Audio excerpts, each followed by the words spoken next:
আগামীকাল আমাকে এত যানজটের প্যারা সহ্য করেও তারপর আমাদের শুনতে হচ্ছে যে এই পেটুর নাকি বার্থডে। তো আমি বার্থডে সেলিব্রেট করতে গিয়ে তো তারপর একবারে পুরো রীতিনীতি ধ্বংস করে ধঙ্গ মঙ্গ হয়ে গেছি।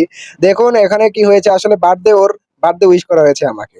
আমি বুঝতে পারি নাই, ও তো এখন চাটা শুরু করে দিয়েছে। ইস রে, চাটতে পারতাম। এই দেখো, না না না, আলে তুমি বার্থডে বার্থডে আচ্ছা নাও দেখো।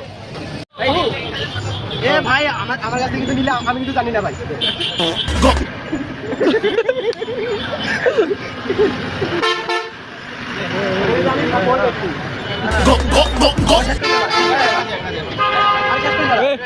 ওর বার্থডে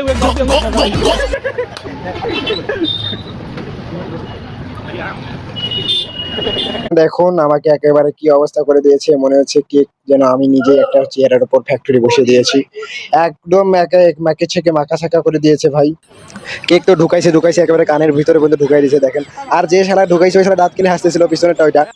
আর এখানে আমাকে টিস্যু দিয়ে মুছে দেওয়া হয়েছে। তো তারপর আমি করলাম কি ভাই, যে আমার আসলে কেকটা কানের ভিতরে এরকম দিয়ে দিয়েছে, ঢুকাই দিয়েছিল, তাই আমি আর কি পাকড়াও করার চেষ্টা করলাম আর কি, দৌড়ে